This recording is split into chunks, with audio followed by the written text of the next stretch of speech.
السلام علیکم ورحمۃ اللہ وبرکاتہ۔ تو کل ہم نے جو پڑھا تھا وہ سورہ بقرہ کی 252 آیت تک پڑھا تھا۔ اس میں ہم نے اینڈ پہ پڑھا تھا یہ طالوت کا قصہ اور اس کی بادشاہیت کا قصہ، اور اس میں تھا کہ پس جب جدا ہو گئیں طالوت 7 لشکروں کے تو کہا تحقیق اللہ آزمانے والا ہے تم کو 7 ایک نہر کے،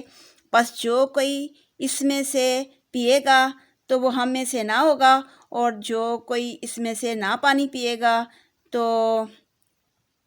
وہ ہم میں سے ہوگا، لیکن تھوڑا سا، یعنی کہ اتنا تھوڑا سا پی لے کہ اس کے ہونٹ جو ہیں وہ تر ہو جائیں، ایک چلو بھر پی لے۔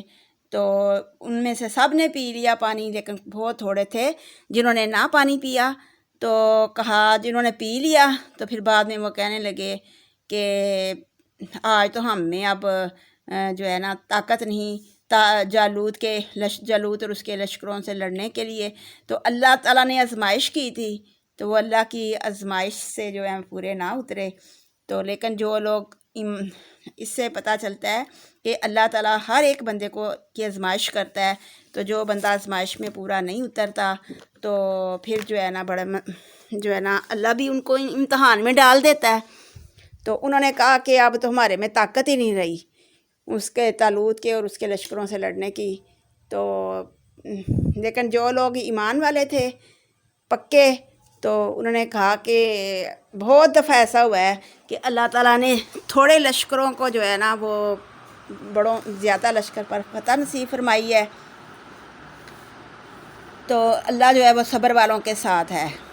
تو اس سے پتہ چلتا ہے کہ خوشحال زندگی گزارنے کے لیے اصول یاد کر لیں آپ: صبر، ذکر اور شکر۔ یعنی کہ انہوں نے صبر بھی کیا اور پھر اللہ کا ذکر بھی کیا اور پھر اللہ کا شکر بھی کیا اور لڑنے کے لیے تیار ہو گئے۔ تو پھر یہ ہے کہ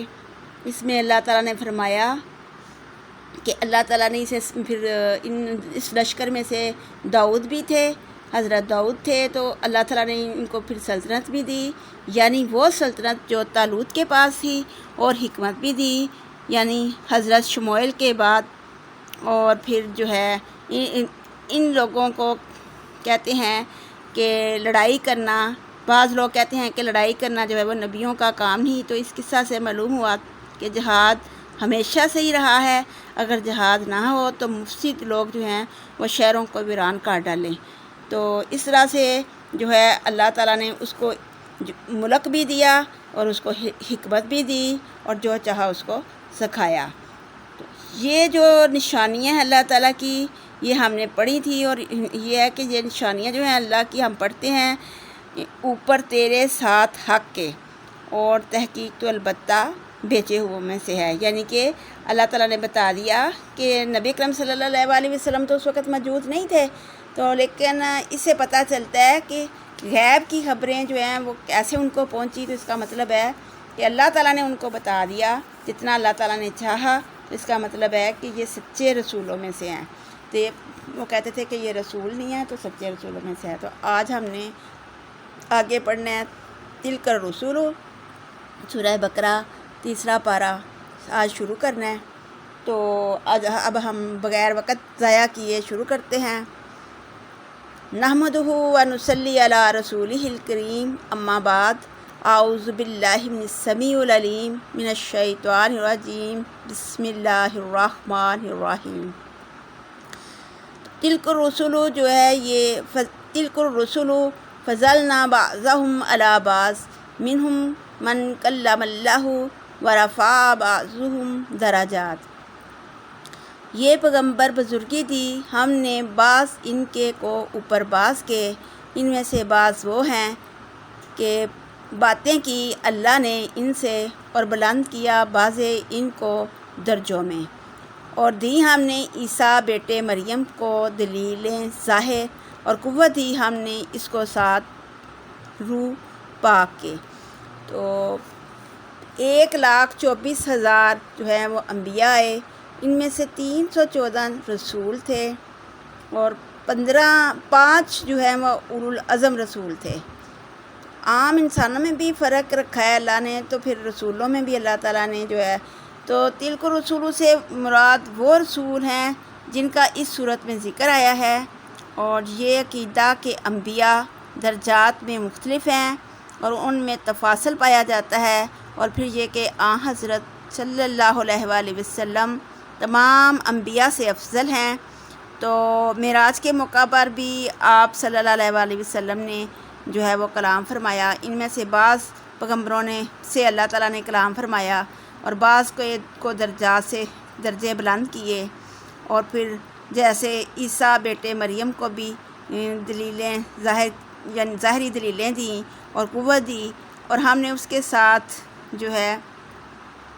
جبرائیل سے ان کی مدد کی، اور اگر چاہتا اللہ تعالیٰ تو نہ لڑتے وہ لوگ کہ پیچھے ان کے تھے، یعنی کہ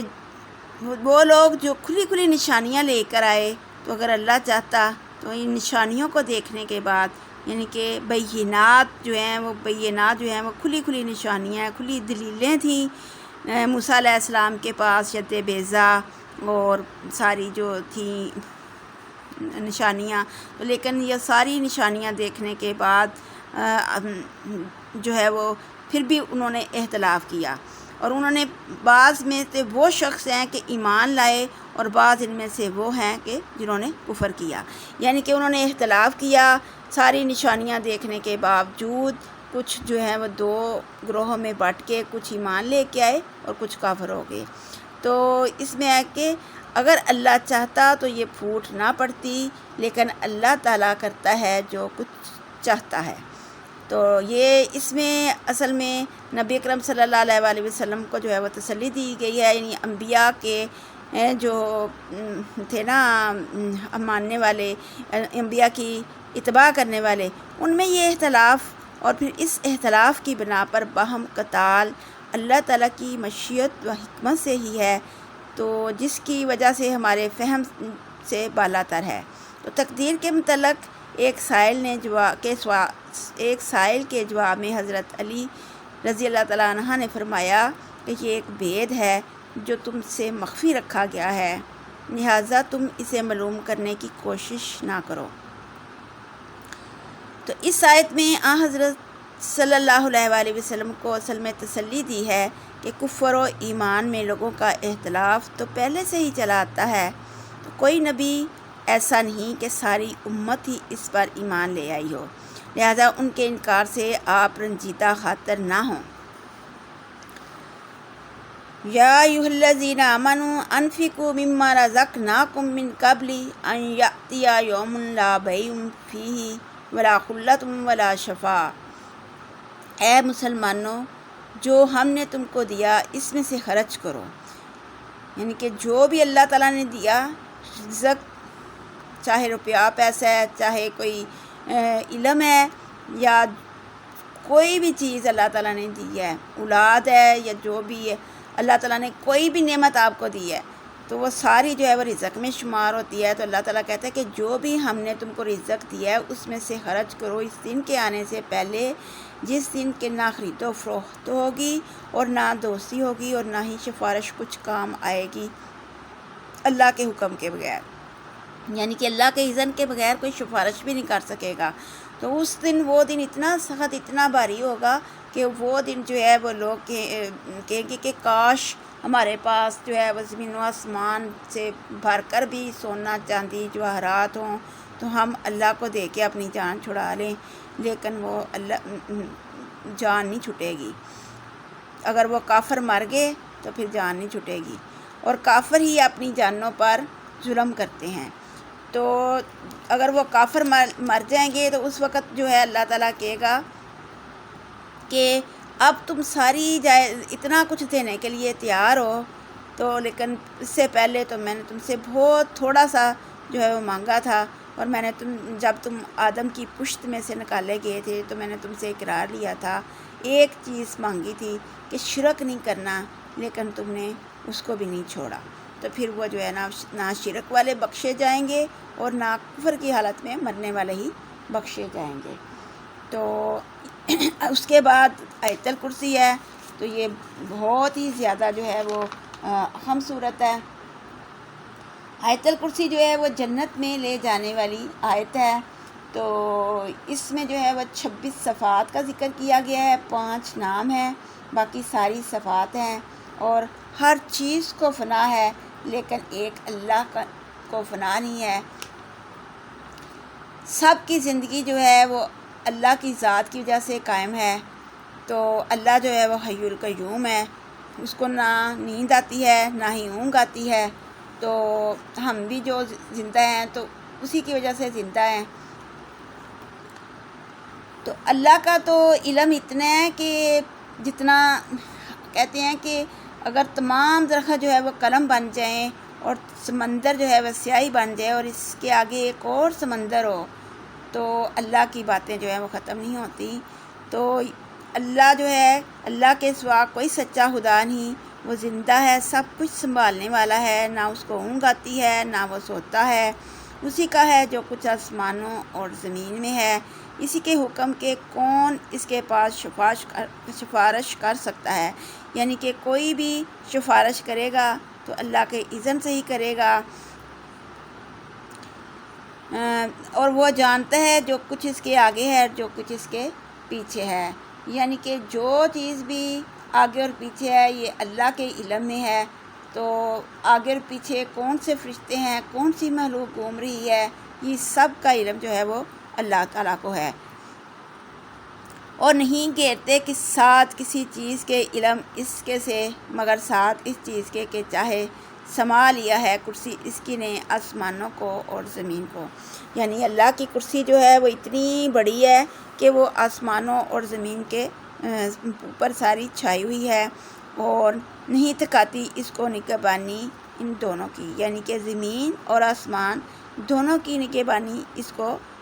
جو ہے وہ نہیں تھکاتی۔ قرآن نے متعدد آیات میں اس بات پر زور دیا ہے کہ قیامت کے دن اللہ تعالیٰ کے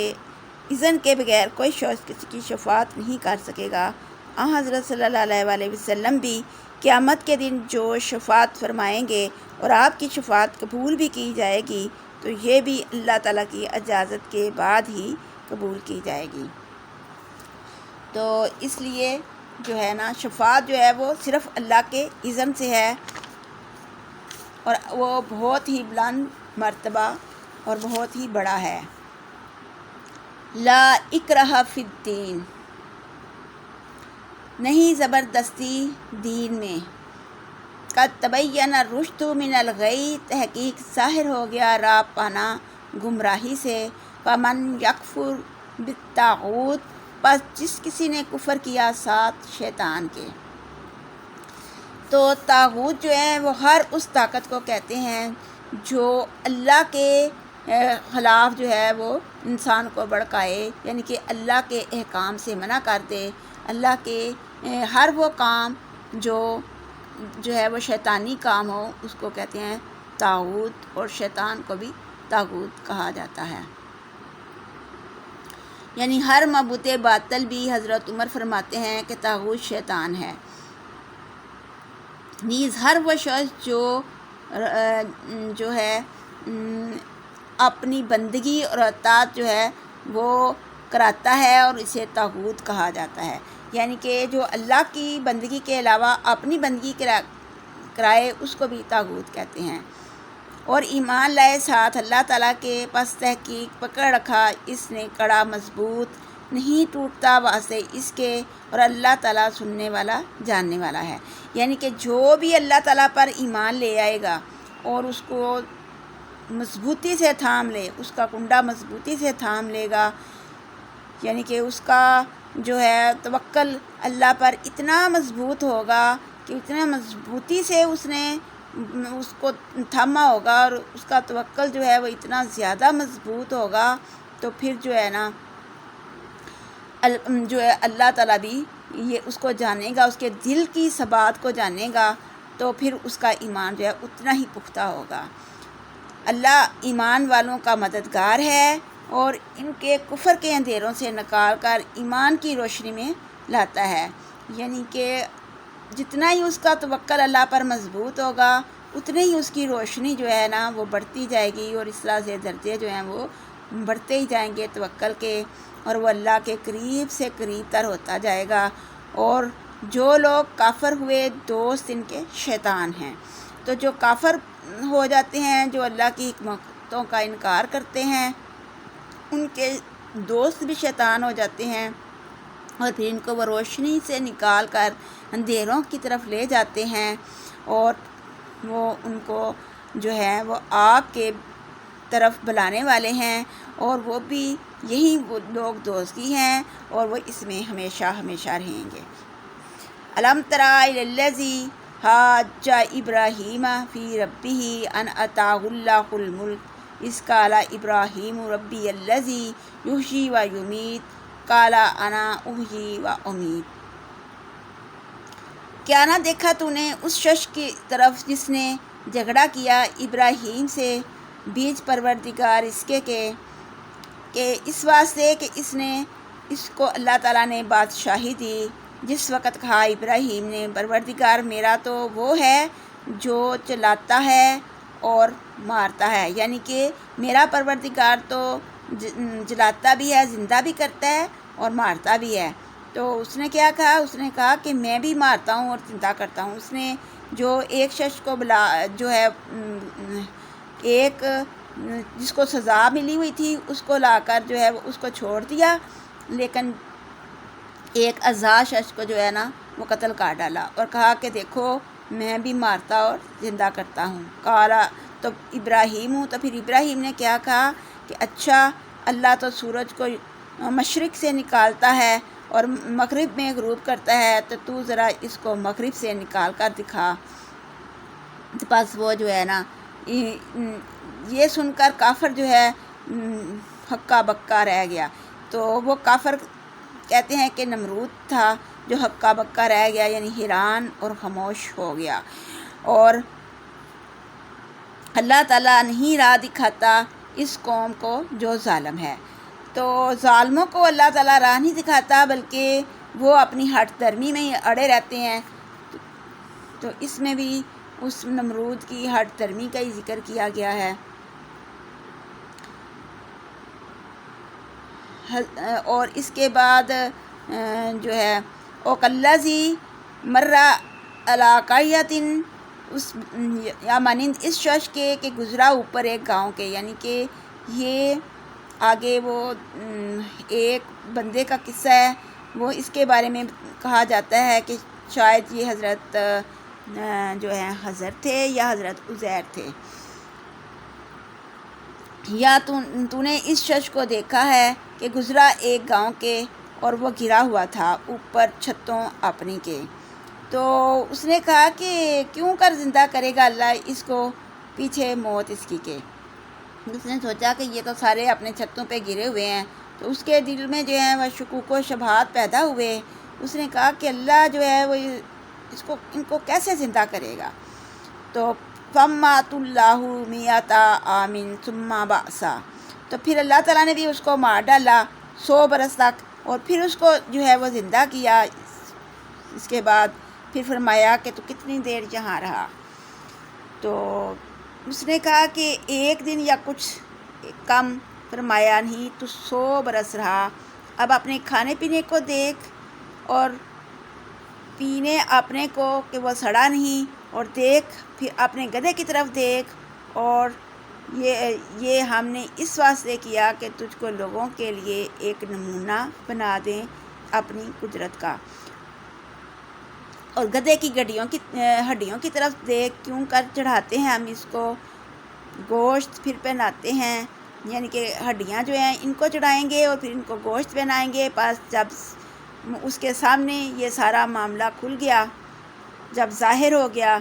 تو پھر اس نے کہا کہ عالم ان اللہ علی کل شیء قدیر، کہ میں جانتا ہوں کہ بے شک اللہ ہی اوپر ہر چیز کے قادر ہے۔ حضرت عزیر نے یہ سوال بطور استبعاد نہیں کیا تھا کہ انہیں قیامت کے آنے اور دوبارہ زندہ ہونے کے بارے میں کوئی شک تھا، بلکہ اس سے طمانینت حاصل کرنا مقصود تھا، اور وہ دوبارہ زندہ ہونے کا مشاہدہ کرنا چاہتے تھے، جیسا کہ انبیاء کو ہر حقیقت کا عینی مشاہدہ کرایا جاتا ہے، اور ہر وہ واقعات سے یہ بتانا مقصود ہے کہ جس شخص کا دوست اور کارساز اللہ تعالیٰ ہوتا ہے، اسے کس طرح اندھیروں سے نکال کر روشنی کی طرف لے آتا ہے۔ مروی ہے کہ جب حضرت عزیر نے وفات پائی تھی، اس وقت کچھ دن چڑھا ہوا تھا، اور جب دوبارہ زندہ ہوئے تو سورج غروب ہونے کو تھا، اس لیے انہوں نے باوجود 100 سال تک فوت رہنے کے یہی سمجھا کہ ایک دن یا اس کا کچھ حصہ گزرا ہے۔ آگے حضرت ابراہیم کا بھی ایسا ہی واقعہ ہے کہ حضرت ابراہیم علیہ السلام اللہ تعالیٰ کے پیغمبر تھے۔ اللہ تعالیٰ کے فرشتے اور حکم ان کے پاس آتے رہتے تھے۔ ان کو مردوں کے جی اٹھنے میں کوئی شک شبہ نہ تھا، لیکن آنکھ سے دیکھ لینا چاہا۔ انسانی عادت ہے کہ وہ علم کے بعد عینی مشاہدہ چاہتی ہے، چنانچہ حضرت ابراہیم نے علم الیقین کے بعد عین الیقین کا مرتبہ حاصل کرنے کی خواہش کا اظہار کیا۔ وَإِذْ قَالَ إِبْرَاهِيمُ رَبِّ أَرِنِي كَيْفَ تُحْيِي الْمَوْتَىٰ، تو جب ابراہیم علیہ السلام نے کہا کہ پروردگار مجھ کو دکھلا دے آنکھ سے تو کیوں کر مردوں کو جلائے گا؟ خدا نے فرمایا کیا تجھ کو یقین ہی؟ ابراہیم نے کہا کیوں نہیں، مجھ کو تیرے فرمانے سے یقین ہے، لیکن میں آنکھ سے دیکھنا چاہتا ہوں، اس لیے کہ میرے دل کو تسلی ہو جائے۔ پھر فرمایا اچھا تو 4 پرندے لے لے، پھر ان کو اپنے ساتھ جو ہے وہ ہلا لے، پھر ہر پہاڑ پر ان کا ایک ایک ٹکڑا رکھ دے، پھر ان کو بلا اللہ کا نام لے کر تو وہ لپکتے ہوئے تیرے پاس آ جائیں گے۔ سبحان اللہ۔ وَاعْلَمُوا أَنَّ اللَّهَ عَزِيزٌ حَكِيمٌ، اور یہ جان لے کہ اللہ تعالیٰ غالب ہے، حکمت والا ہے۔ تو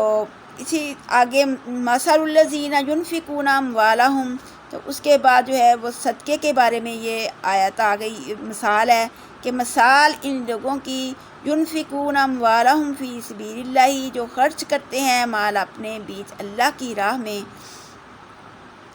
تو صدقہ جو ہے یہ مالی صدقہ بھی ہے، جانی صدقہ بھی ہوتا ہے، اور کچھ لوگ ایسے ہوتے ہیں جو اپنا سب کچھ اللہ کی راہ میں جو مال جان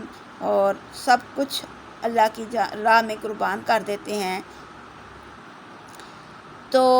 دین کو آگے بڑھانے کے لیے جو ہے وہ صدقہ افضل ترین صدقہ ہے، جس میں دین کی ترقی حاصل ہو۔ دین کا سیکھنا اور سکھانا یہ بھی افضل ترین صدقے میں شامل ہے۔ تو یہ بھی مثال بیان کی کہ جو مال اپنے اللہ کی راہ میں، جیسے مثال ایک دانہ کی، اس کی مثال ایک دانے کی ہے کہ اگائے 7 بالیاں اور ہر بالی میں سے 100 دانے نکلیں، تو اللہ جس کو چاہتا ہے اسے دونا دیتا ہے یا اس سے زیادہ، اور اللہ سننے والا اور جاننے والا ہے۔ الذین ينفقون اموالهم فی سبیل اللہ ثم لا یتبعون ما انفقوا منا، اور جو لوگ اپنے مال اللہ کی راہ میں خرچ کرتے ہیں، پھر خرچنے کے بعد نہ احسان جتاتے ہیں اور نہ جس کو دیا ہے اس کو ستاتے ہیں۔ یعنی کہ جو لوگ اپنے مال خرچ کرتے ہیں، خرچ کرنے کے بعد پھر جن کو دیتے ہیں ان کو نہ تو ستاتے ہیں نہ ان کو ایذا دیتے ہیں، واسطے ان کے پھر ثواب ہے اس کا نزدیک پروردگار ان کے، تو ان لوگوں کے اوپر نہ ہی خوف ہوگا نہ ہی وہ غمگین ہوں گے۔ تو اسی طریقے سے اپنے اور اپنے بچوں کو دین کی حفاظت کے اوپر بھی دین کی حفاظت کے لیے خرچ کرنا جو ہے یہ بھی بہت بڑا ثواب ہے۔ اور یہ جو اللہ کی راہ میں خرچ کرنا ہے یا صدقہ جو ہے، اس کا جو ہے اللہ تعالیٰ 700 گنا تک بھی بڑھا کر دے دے گا، اور پھر ان کو نہ خوف ہوگا اور نہ ہی وہ غمگین ہوں گے۔ پھر قول معروف و مغفرۃ، اور اسی طریقے سے اچھی بات کر دینا، جن کے پاس دینے کے لیے کچھ نہیں تو پھر وہ اچھی بات ہی کر دیں، کسی سے خوش اخلاقی سے بات کر دیں، ہنس کے کسی کو مل لینا، کسی کی خیر خیریت پوچھ لینا، تو یہ بھی بخشش اور بخش دینا کسی کو یہ بہتر ہے اس حرا سے کہ پیچھے اس کے ہو ایذا۔ یعنی کہ جو لوگ کسی کو دے کے تو پھر اس کو جو ہے وہ جتا دیتے ہیں یا پھر اس کو ستاتے ہیں، تو وہ سارا کیا دھرا جو ہے وہ ضائع ہو جاتا ہے۔ تو اس سے تو بہتر یہ ہے کہ کسی سے ہنس کے بات کر لیے، اچھی بات کر لے، تو وہ اس صدقے سے بہتر ہے جو ایذا دی، جس کے پیچھے اس کی ایذا ہو۔ اور اللہ تعالیٰ بے پرواہ ہے اور غنی اور حلیم ہے۔ یا ایھا الذین آمنوا لا تبطلوا صدقاتکم بالمن والأذى كالذی ينفق مالہ رئاء الناس ولا یؤمن باللہ والیوم الآخر۔ اے لوگو جو ایمان لائے ہو، مت باطل کرو خیرات اپنی کو ساتھ احسان رکھنے کے اور ایذا کے، مانند اس شخص کے کہ خرچ کرتا ہے مال اپنے کی نیت خرچ کرتا ہے، یعنی کہ دکھلانے لوگوں کے، یعنی ریا الناس، لوگوں کو دکھانے کے واسطے خرچ کرتا ہے، اور پھر نہیں ایمان لاتا ساتھ اللہ کے اور دن پچھلے کے، یعنی کہ نہ وہ اللہ پر ایمان لے کے آتا ہے اور نہ آخرت کے دن پر ایمان لاتا ہے، یعنی کہ عمل میں کوتاہی ہے نا۔ آج کل بھی جو ہے وہ ایمان تو سارے زبان سے تو ایمان باللسان ہے، لیکن عمل میں کوتاہی ہے۔ اسی طریقے سے جو لوگ جو ہیں وہ لوگوں کو دکھانے کے لیے جو ہے وہ خرچ کرتے ہیں، تو اللہ اور پھر آخرت پر ان کا ایمان نہیں ہوتا، تو پھر ان کی مثال اللہ تعالیٰ نے دی ہے کہ پس مثال اس کی ہے، مانند مثال اس چٹان کی، اس پتھر کی جس کے اوپر مٹی ہے، تو جب اس کے اوپر مینہ پڑتا ہے تو تھوڑے سے مینہ سے ہی وہ جو ہے وہ صاف ہو جاتی ہے، اور نہیں قدرت پاتے اوپر کسی چیز کے، اس چیز سے کہ جو کمایا انہوں نے، اور اللہ نہیں راہ دکھاتا کافر قوم کو۔ تو جو اس کی مثال ہے کہ جو لوگوں کو دکھانے کے لیے خرچ کرتا ہے، تو پھر وہ اسی جس طرح بارش جو ہے وہ چٹان کے اوپر مٹی کو دھو دیتی ہے، تو اسی طرح ان کا جو دیا ہوا ہے سارا صاف ہو جائے گا، اور پھر ان کو کچھ بھی نہیں ملے گا، ان کے پلے کچھ بھی نہیں پڑے گا۔ مثل الذین ينفقون اموالهم ابتغاء مرضات اللہ وتثبیتا من انفسهم کمثل جنۃ بربوۃ اصابها وابل فآتت اکلها ضعفین۔ اور جو لوگ خدا کی رضامندی چاہنے کو دلوں میں ایمان رکھ کر اپنے مالوں کو خرچ کرتے ہیں، ان کی مثال ایک باغ کی سی ہے جو ایک ٹیلے پر ہے، یعنی بلند زمین پر ہے، وہاں زور کا مینہ پڑا تو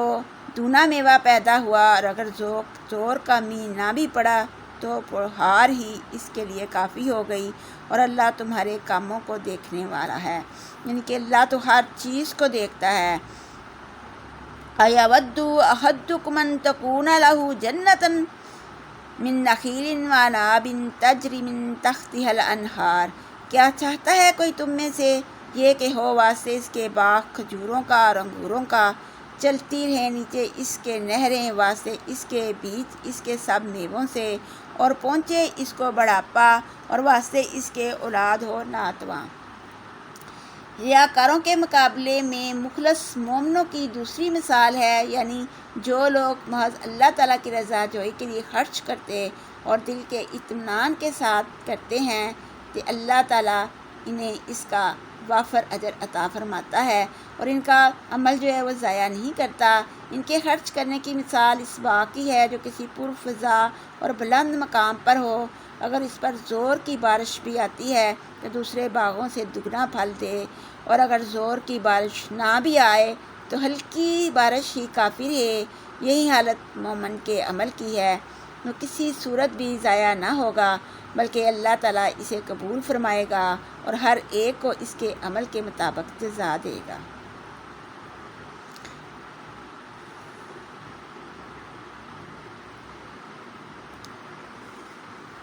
یا ایھا الذین آمنوا انفقوا من طیبات ما کسبتم ومما اخرجنا لکم من الارض ولا تیمموا الخبیث منہ تنفقون ولستم بآخذیہ الا ان یغمضوا فیہ۔ اے ایمان والو، جو اچھی عمدہ یا حلال چیزیں تم کھاؤ ان میں سے خرچ کرو، یعنی کہ اس میں اللہ تعالیٰ نے ایمان والوں کو کہا ہے کہ حلال اور پاکیزہ چیزیں کھاؤ، یعنی کہ وہ چیزیں کھاؤ جو اچھی ہوں اور جو پاکیزہ ہوں، اس میں سے خرچ کرو، اور یعنی کہ صرف روپیہ پیسہ ہی خرچ نہیں کرنا، بلکہ جو چیزیں بھی تم کھاتے ہو نا، جو زمین میں اگنے والی چیزیں ہیں جو تم وہ کھاتے ہو، اس میں سے بھی خرچ کرو، اور جو ہم نے تمہارے لیے زمین سے پیدا کیا ہے، اور خراب چیز دینے کا قصد بھی نہ کرو، تم اس کو اللہ کی راہ میں خرچتے ہو، اگر تم کو کوئی ایسی چیز دے تو نہ لو، یعنی کہ اگر تم خود اپنا مشاہدہ کرو کہ اگر تم کو کوئی چیز ایسی دے تو وہ تم نہ لو، مگر یہ کہ چشم پوشی کرو بیچ اس کے، اور جانو یہ کہ اللہ بے پرواہ ہے، تعریف کیا گیا۔ تو اللہ تو بے پرواہ ہے، اللہ تو بڑی خوبیوں والا ہے۔ تو اوپر کی آیات میں بتایا کہ صدقہ خیرات اور نفاق فی سبیل اللہ کی قبولیت کے لیے شرط ہے کہ اخلاص و ایمان ہو، اور یہ بھی بتایا کہ ریاکاری، احسان جتلانے اور تکلیف دینے سے صدقہ ضائع ہو جاتا ہے، اور پھر مثالوں سے بھی وضاحت کر کے سمجھا لیا۔ اب اس آیت میں قبولیت صدقہ کے لیے ایک اور شرط بیان کی کہ صدقہ میں بھی وہی دیا جائے جو عمدہ اور طیب ہو، اس کے لیے ضروری ہے کہ وہ صدقہ جو ہے وہ عمدہ ہو اور پاکیزہ ہو، اور کوئی شخص ردی چیز دے گا تو اللہ تعالیٰ کے ہاں قبول نہ ہوگی۔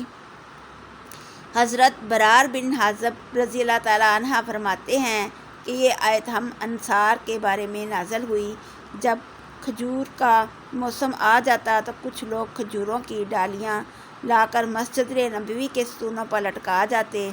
اصحاب صفہ میں سے کسی کو بھوک لگتی تو وہ اس میں سے حسب ضرورت کھجوریں توڑ کر کھا لیتا۔ بعض لوگ نکمی اور سڑی ہوئی کھجور ڈالیاں بھی لٹکانے لگے، تو اس پر یہ آیت نازل ہوئی، واللہ علم۔ الشیطان یعدکم الفقر ویأمرکم بالفحشاء واللہ یعدکم مغفرۃ منہ وفضلا واللہ واسع علیم، اور شیطان تم کو ڈراتا ہے، محتاجی اور بخیلی کا حکم دیتا ہے، وہ کہتا ہے کہ نہ یہ کام نہ کرنا، یہ نہ کرنا، تم جو ہے وہ فقیر بن جاؤ گے، تمہارے لیے کچھ نہیں بچے گا، اور لیکن اللہ تعالیٰ تم کو اپنی بخشش اور مہربانی کا وعدہ کرتا ہے۔ وَفَضْلًا وَاللَّهُ وَاسِعٌ علیم، اور اپنے فضل کا، اور اللہ فراخی والا اور سب جانتا ہے۔ وہ جس کو چاہتا ہے دین کی سمجھ دے دیتا ہے، جس کو چاہتا ہے دین اور کی سمجھ جب دے دیتا ہے تو پھر جس کو یہ سمجھ قرآن کی سمجھ مل گئی، اس کو پھر جو ہے بڑی نعمت مل گئی، اور جس کو اس کی اللہ کی جو ہے وہ حقیقت سمجھ میں آ گئی، اس کو عقل اور سمجھ اور دین اور دنیا کی اصلاح جو ہے وہ مل گئی۔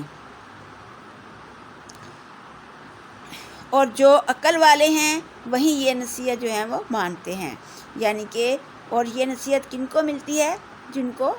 عقل ہوتی ہے، اور جو عقل والے ہوتے ہیں وہی یہ نصیحت حاصل کرتے ہیں۔ اور جو بھی تم خرچ کرتے ہو، کچھ خرچ کرنا یا منت مانو تم کچھ منت سے، تو پس تحقیق اللہ جانتا ہے اس کو، اور نہیں ہے واسطے ظالموں کے کوئی مدد دینے والا۔ اور اللہ کی راہ میں تم جو کوئی بھی چیز تھوڑی ہے یا بہت وہ خرچ کرتے ہو تو تمہاری نیت کو دیکھا جاتا ہے، اگر تمہاری نیت اچھی ہے تو تم سے قبول کر لی جاتی ہے،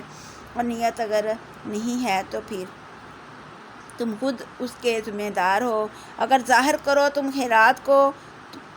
یہ بھی اچھی بات ہے کہ بعض یعنی سب کے سامنے خیرات کر دو تو یہ بھی اچھا ہے، اور چپکے سے فقیروں کو دے دو تو یہ اور بھی تمہارے حق میں بہتر ہے۔ بعض دفعہ جو ہے وہ ظاہر کر کے خوراک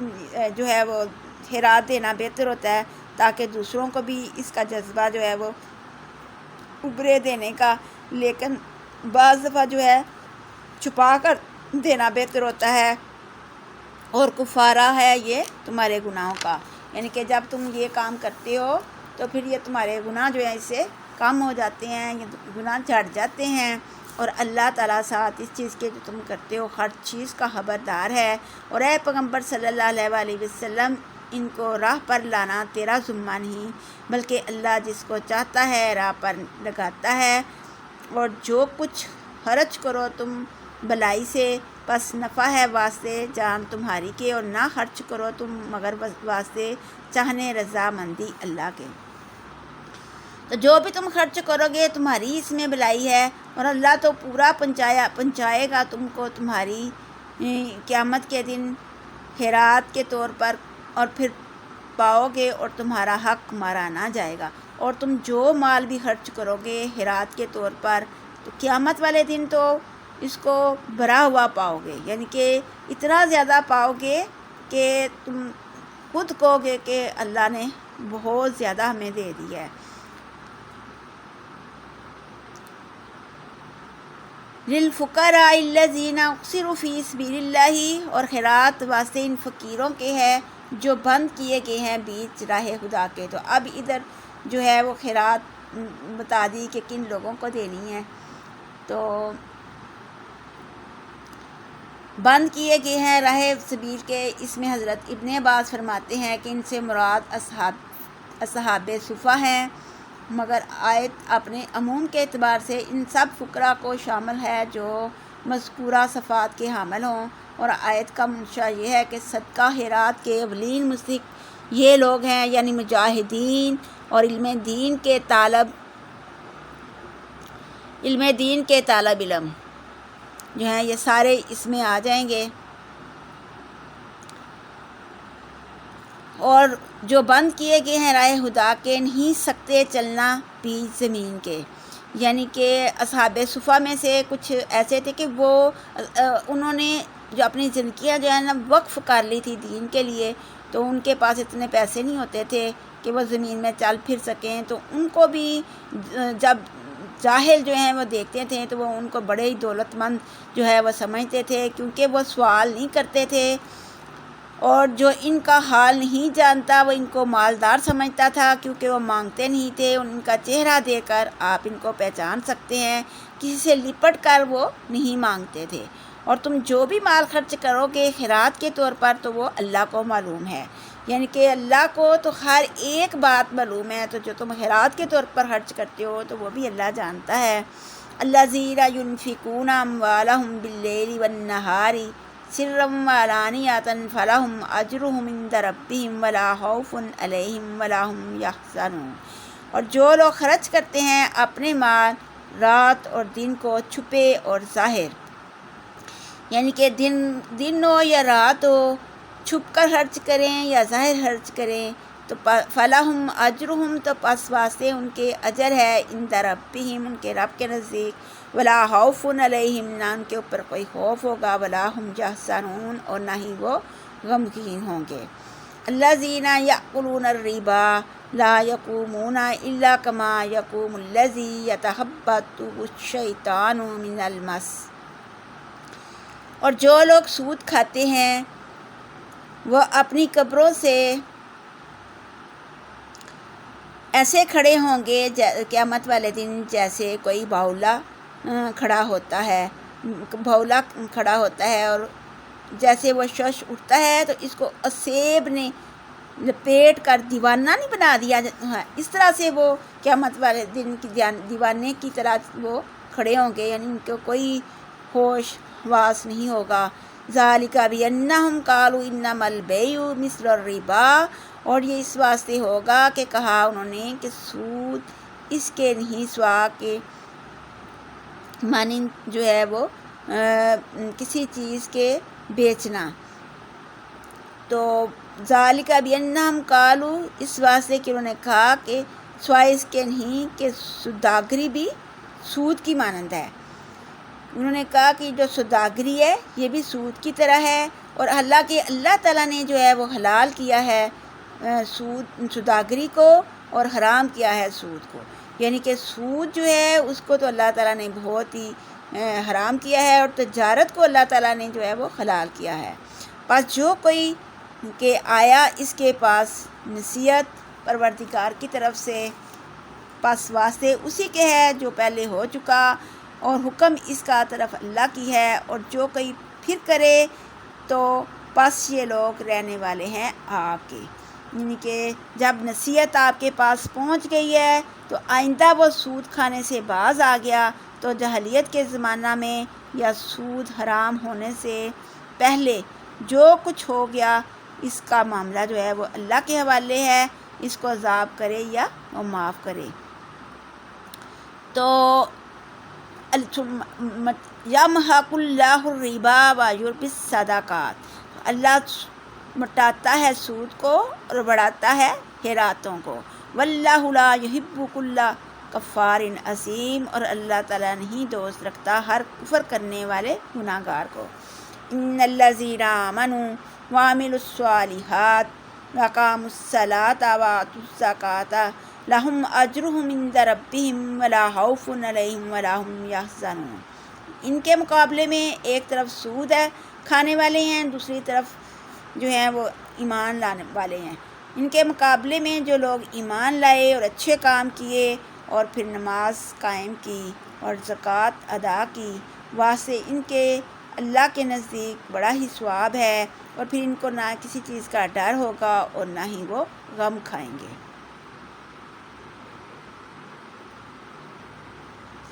یعنی سود کا معاملہ بظاہر کتنا ہی بڑھ جائے، اللہ تعالیٰ اس میں خیر و برکت عطا نہیں فرماتا، چنانچہ سود خار پر دنیا میں بھی لعنت بھیجی اور آخرت میں بھی اسے وہ سزا ملے گی جو کسی دوسرے مجرم کو نہ ملے گی۔ ایک حدیث میں ہے کہ سود ہاں کتنا ہی بڑھ جائے، انجام کار وہ کم ہی ہوتا ہے۔ اس کے مقابلے میں صدقہ خیرات میں برکت ہوتی ہے۔ صحیحین میں حضرت ابو ہریرہ سے ایک روایت ہے کہ جس شخص نے اپنی پاکیزہ کمائی سے ایک کھجور کے برابر بھی صدقہ دیا، اللہ تعالیٰ اسے قبول فرماتا ہے اور بڑھاتا ہے حتیٰ کہ وہ احد پہاڑ کے برابر ہو جاتا ہے۔ سبحان اللہ۔ یا ایھا الذین آمنوا اتقوا اللہ وذروا ما بقی من الربا ان کنتم مؤمنین، اے مسلمانوں اللہ سے ڈر جاؤ اور جو سود باقی رہ گیا ہے لوگوں کے ذمہ پر اس کو چھوڑ دو، اب نہ لو، اگر تم ایمان رکھتے ہو۔ پھر اگر ایسا نہیں کرتے یعنی سود نہیں چھوڑتے تو اللہ اور اس کے رسول سے لڑنے کے لیے ہوشیار ہو جاؤ، اور جو توبہ کرتے ہیں اور سود کھانے سے تو اپنا اصل روپیہ لے لیں، اور نہ تم کسی پر ظلم کرو اور نہ تم پر زیادتی ہو، یعنی کہ اپنا جو اصل رقم ہے وہ اس میں سے نکال لیں اور سود کو وہیں چھوڑ دیں، کیونکہ نہ تم کسی پر زیادتی کرو، اور نہ اگر تم وہ سود والی رقم لے کے کسی غریب کو دو گے تو وہ جو ہے وہ قبول نہیں کی جائے گی، نیکی سمجھ کر دو گے تو وہ نیکی جو ہے وہ قبول نہیں کی جائے گی۔ اور اگر قرض دار تنگی والا ہو تو پس ڈھیل دینا ہے فراغت تک اس کو، تو اگر کسی کو قرض دیا ہے تو اس کو اس کی فراغت تک جو ہے وہ جو ہے تم ڈھیل دو، اور یہ کہ خیرات کر دو تو پھر اس سے بھی زیادہ بہتر ہے واسطے تمہارے، اگر ہو تم جانتے، اگر تم اس چیز کو جانتے ہو تو پھر اس کو اگر تم چھوڑ دو تو یہ بھی تمہارے حق میں بہتر ہے۔ اور ڈر جاؤ اس دن سے کہ پھیرے جاؤ گے بیچ اس کے، یعنی اللہ کی طرف تم پھیرے جاؤ گے، اور پھر پورا دیا جائے گا ہر جی کو جو کچھ کمایا ہے، اور وہ نہیں ظلم کیے جائیں گے۔ یا ایھا الذین آمنوا اذا تداینتم بدین الی اجل مسمی فاکتبوا ولیکتب بینکم کاتب بالعدل ولا یأبی کاتب ان یکتب کما علمہ اللہ فلیکتب ولیملل الذی علیہ الحق ولیتق اللہ ربہ ولا یبخس منہ شیئا۔ اے لوگو جو ایمان لائے ہو، جب معاملہ کرو تم ساتھ قرض کے ایک وقت مقرر تک، پس لکھ رکھو اس کو، اور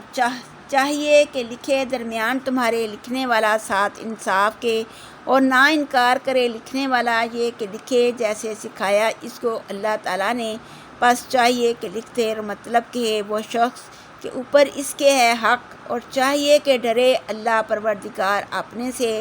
اور نہ کم کرے اس میں سے کچھ۔ یعنی کہ جب تم کسی سے معاملہ کرو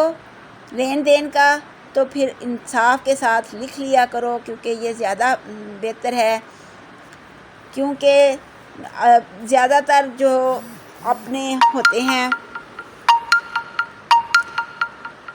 اس آیت کو آیت الدین کہا جاتا ہے، اور یہ قرآن کی سب سے لمبی آیت ہے، اور اس میں ادھار یا قرض کے معاملہ کے احکام بیان فرمائے ہیں، اور اصولی طور پر 3 باتیں ضروری قرار دی ہیں۔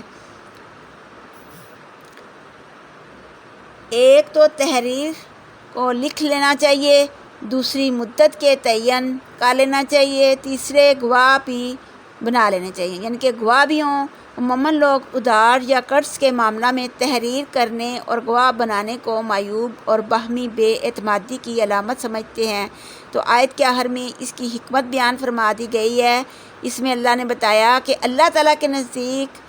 مبنی بر انصاف گواہی کو زیادہ درست رکھنے والی اور ہر قسم کے شک و شبہ سے بچانے والی چیز ہے۔ تو لکھ لیا ہوگا تو پھر شکوک و شبہات نہیں رہتے، بجائے اس کے مقابلے میں ایسے معاملات میں اس قسم کی احتیاط مناسب ہے تاکہ آئندہ جھگڑا فساد پیدا نہ ہو سکے۔ حضرت ابن عباس نے بھی فرمایا کہ اس آیت سے بیع سلم کا جواز ثابت ہوتا ہے، اسی کے متعلق یہ آیت نازل ہوئی ہے۔ اور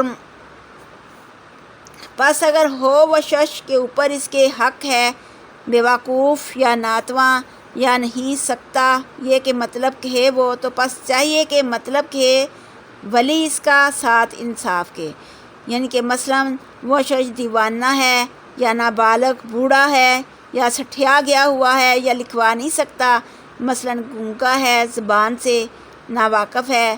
یعنی کہ اس کو یہ زبان نہیں آتی، تو اس کا ولی وارث یا وکیل یا مترجم یا حاکم قاضی انصاف سے لکھوا دے، اور اپنے لوگوں میں سے یعنی مسلمانوں میں سے جن کو بھی تم پسند کرو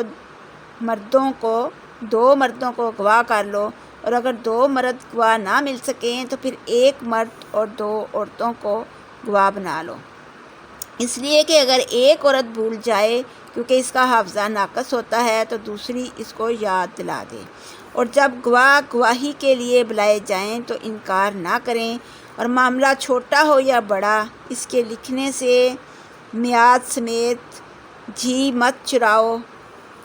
لکھاوٹ بہت انصاف کی بات ہے، اور اللہ کے نزدیک اس سے گواہی کی مضبوطی ہوتی ہے، اور آئندہ کوئی شبہ بھی نہ کرو، اس کی زیادہ امید بن جاتی ہے، یعنی کہ شک و شبہ کی جو ہے وہ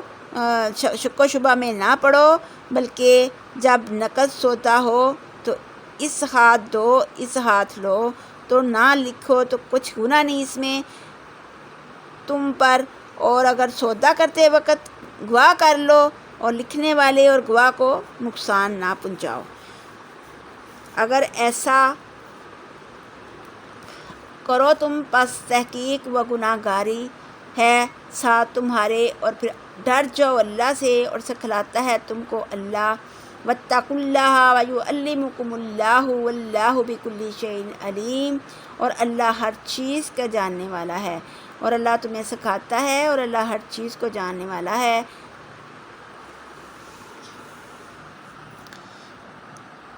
تقویٰ کا جو ذکر ہے نا وہ دل کے ساتھ ہے، تو تقویٰ جو ہے وہ اس یہ فرقان سے جا ملتا ہے، یہ اس سے جو ہے وہ ظاہری تقویٰ بھی ہے اور باطنی تقویٰ بھی ہے، اس سے دل کے گناہ بھی جو ہے وہ ختم ہو جاتے ہیں۔ تو اس لیے تقویٰ کی بات آئی ہے، واتقوا اللہ، اور ڈر جاؤ اللہ سے، کیونکہ اللہ تعالیٰ تمہیں سکھاتا بھی ہے اور پھر ہر چیز کو جاننے والا بھی ہے۔ وَإِن كُنتُمْ عَلَىٰ سَفَرٍ وَلَمْ تَجِدُوا كَاتِبًا فَرِهَانٌ مَّقْبُوضَةٌ، اور اگر ہو تم اوپر سفر کے اور نہ پاؤ تم لکھنے والا، تو پس اگر لکھنے والا نہیں پاتے، روپیہ کے بدل جو وصول کرنا ہے یا چیز کے بدل جو وقت پر لینی ہے، تو پس گروہ ہے قبضہ کی ہوئی،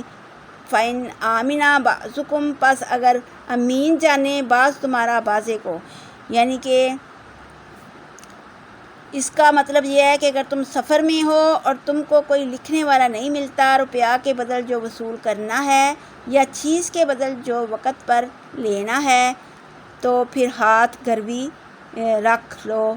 یعنی کہ پھر گروی رکھ لو۔ اگر ایک کو دوسرے کا اعتبار ہو تو گروی بھی ضرور نہیں، لیکن جس کا اعتبار کیا گیا اس کو چاہیے کہ دوسرے کی امانت ادا کر دے اور اپنے مالک سے ڈرتا رہے، یعنی اللہ تعالیٰ سے ڈرتا رہے، کیونکہ اللہ سے ڈرے گا وہی جو اللہ پر ایمان لائے گا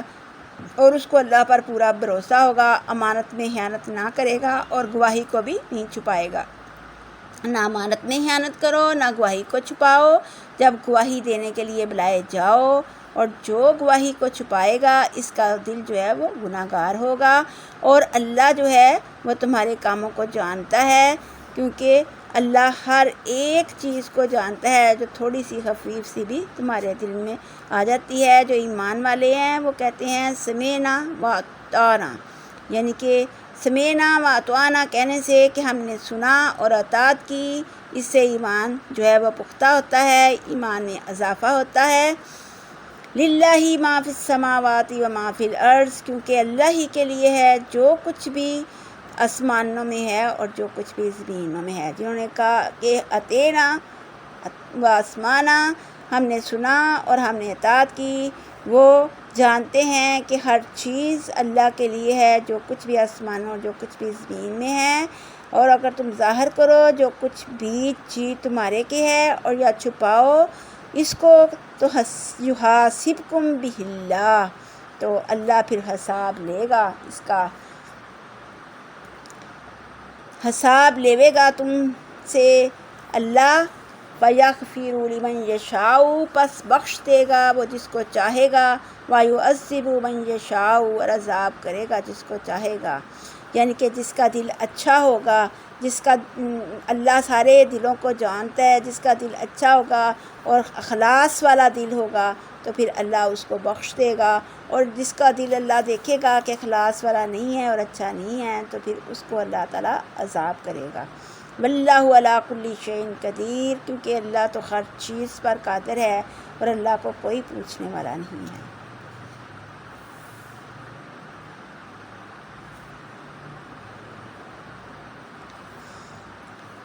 آمن الرسول بما انزل علیہ من ربہ والمؤمنون،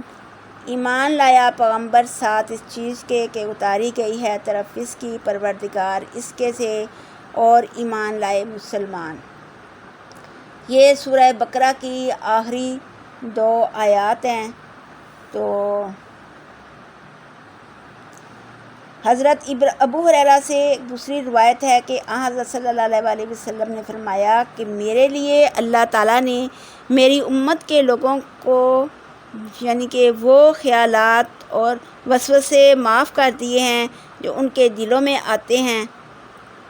لیکن ان کی زبانوں پر نہ آئیں یا وہ عمل نہ کر لیں۔ یہ اس سے پہلے نا کہ یحاسبکم بہ اللہ، تو جب یہ صورت آئی تو صحابہ کرام ڈر گئے، تو پھر اللہ تعالیٰ نے کہا کہ میری امت کے لوگوں کو وہ خیالات اور وسوسے جو ذہنوں میں آتے ہیں، صحابہ کرام ڈر گئے کہ ہمارے تو ذہنوں میں بڑے وسوسے آتے رہتے ہیں، وسوسے تو سب کے ذہنوں میں آتے ہیں، شیطان ورگا لاتا ہے تو وسوسے آتے ہیں۔ تو پھر حضرت صلی اللہ علیہ وسلم نے فرمایا، یہ آیت آگی فَيَغْفِرُ اللَّهُ لِمَن يَشَاءُ وَيُعَذِّبُ مَن يَشَاءُ وَاللَّهُ عَلَىٰ كُلِّ شَيْءٍ قَدِيرٌ۔ تو نبی اکرم صلی اللہ علیہ وسلم نے فرمایا کہ نہیں، جب میری امت کے لوگوں کو جب وہ خیالات ان کے ذہنوں میں آتے ہیں نا، وہ اللہ تعالیٰ نے معاف کر دیے ہیں جب تک وہ اپنی زبان پر نہ لے آئیں یا جب تک وہ کر نہ لیں۔ سبحان اللہ۔ تو حضرت صلی اللہ علیہ وسلم نے فرمایا، جس نے رات کو سورہ بقرہ کی آخری 2 آیتیں پڑھیں وہ اس کے لیے کافی ہو گئیں۔ اور حضرت ابن عباس سے بھی روایت ہے کہ ایک روز آسمان کا ایک دروازہ کھلا اور ایک فرشتے نے حضرت کی خدمت میں عرض کی، آپ کو دونوں دو نوروں کی بشارت ہو جو آپ صلی اللہ علیہ وسلم کو دیے گئے اور آپ صلی اللہ علیہ وسلم سے پہلے کسی نبی کو نہیں دیے گئے، یعنی سورہ بقرہ کی آخری 2 آیتیں اور سورہ فاتحہ۔ تو ایمان لایا پیغمبر ساتھ اس چیز کے اتاری گئی طرف اس کی پروردگار اس کے سے، اور ایمان لائے مسلمان ہر ایک ایمان لایا ساتھ اللہ کے اور فرشتوں اس کے اور کتابوں اس کی کے اور پیغمبروں اس کے، اور نہیں جدائی ڈالتے ہم درمیان کسی کے پیغمبر اس کے سے، یعنی اللہ اس کے فرشتوں اس کی کتابوں اس کے رسولوں اور اس کے کسی پیغمبر کو ہم جدا نہیں سمجھتے، اور کہتے ہیں اے پروردگار ہم نے تیرا ارشاد سنا اور پھر مان لیا، اور نہ صرف مان لیا بلکہ اس کو تسلیم بھی کر لیا، اتینا سمینا واتوانا، اور تسلیم بھی کر لیا، سر آنکھوں سے ہمارا گناہ بخش دے یا ہم کو تیری بخشش چاہیے، مالک ہمارے تیری ہی طرف ہم کو لوٹ کر جانا ہے، اللہ کسی شخص پر بوجھ نہیں ڈالتا مگر جتنا وہ اٹھا سکے، اور جو اس نے اچھا کام کیا اسی کو فائدہ ہوگا، اور جو برا کام کیا تو اس کا بھی وبال اسی کو پڑے گا۔ اے ہمارے رب نہ بوجھ ڈال ہمارے اوپر،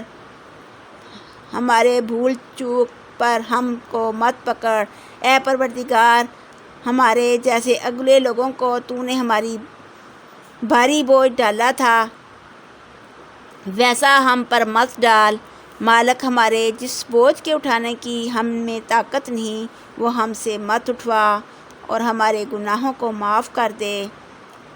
اور ہمارے عیبوں کو ڈھانپ دے، اور ہم کو رسوا نہ کر دینا، اور آخرت میں اور ہم پر رحم فرما کر ہم دوبارہ گناہ حضرت کو تلقین کی کہ ان آیتوں کے خاتمہ پر آمین کہیں، چنانچہ آپ صلی اللہ علیہ وسلم نے آمین یا رب العالمین فرمایا۔ ہم بھی کہتے ہیں کہ اے اللہ ہم سے بھی قبول فرما، آمین یا رب العالمین۔